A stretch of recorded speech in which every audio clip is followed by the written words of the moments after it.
নমস্কার দর্শকবৃন্দ।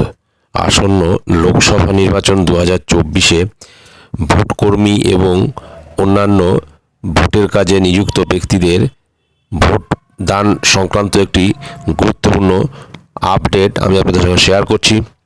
পোস্টাল ব্যালটের নিয়মে বদল কমিশনের। বাড়িতে বসে ভোট নয়, এবার বিশেষ কেন্দ্রে গিয়েই ভোট দিতে হবে ভোটকর্মীদের। সাম্প্রতিক প্রকাশিত এই প্রতিবেদনটি আমরা বিস্তারিত জেনে নেব।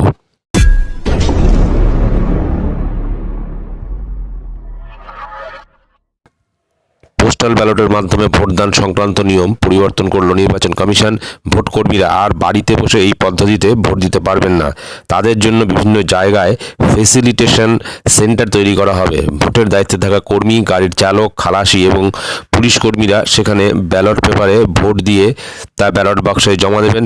সেই বাক্স সংগ্রহ করে পাঠিয়ে দেওয়া হবে সংশ্লিষ্ট রিটার্নিং অফিসারের জিম্মায়। সংরক্ষিত রাখা হবে স্ট্রং রুমে। এতদিন ভোটকর্মীরা যে কোনো জায়গায় বসে পোস্টাল ব্যালটে ভোট দিয়ে একটি খামে ভরে তা রিটার্নিং অফিসারের কাছে পাঠিয়ে দিতেন ডাকযোগে। কেন এমন সিদ্ধান্ত তা অবশ্য খোলসা করতে চায়নি কমিশন। তবে আধিকারিকদের একাংশের মতে পোস্টাল ব্যালটে ভোটদানে স্বচ্ছতার অভাব রয়েছে বলে বিভিন্ন সময় দাবি উঠেছে। গোপনীয়তাও সব ক্ষেত্রে রক্ষিত হয় না বলে অভিযোগ শোনা যায়। তাই নিয়মে এই পরিবর্তন বলে মনে করছেন তারা। প্রসঙ্গত, ভোটকর্মীদের সংখ্যা হয় লক্ষাধিক। তাদের জন্য সংশ্লিষ্ট রিটার্নিং অফিসারের অফিস বা প্রশিক্ষণ কেন্দ্রে ফেসিলিটেশন সেন্টার তৈরি করা হবে। যেভাবে একটি ভোট গ্রহণ কেন্দ্রের ব্যবস্থা থাকে, ঠিক সেইভাবেই এখানে ব্যবস্থা থাকবে। এক আধিকারিক বলেন, প্রতিদিন ভোটকর্মীদের জন্য নতুন নতুন ব্যালট বাক্স রাখা থাকবে। রোজ ভোট শেষে সেই বাক্স সংরক্ষিত করে স্ট্রং রুমে পাঠিয়ে দেওয়া হবে। নির্বাচন শুরুর কিছুদিন আগে এই প্রক্রিয়া শেষ করতে হবে প্রত্যেক জেলাকে। কবে থেকে শুরু হবে তা পরে জানানো হবে।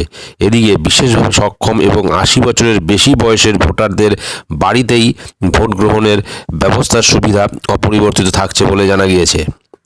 সুতরাং বোঝা যাচ্ছে যে আসন্ন লোকসভা নির্বাচনে কিন্তু ভোটকর্মীদের জন্য ভোট দানের যে ব্যবস্থা করা হয়েছে সেটা কিন্তু ব্যালট পেপারের মাধ্যমে আর নয়।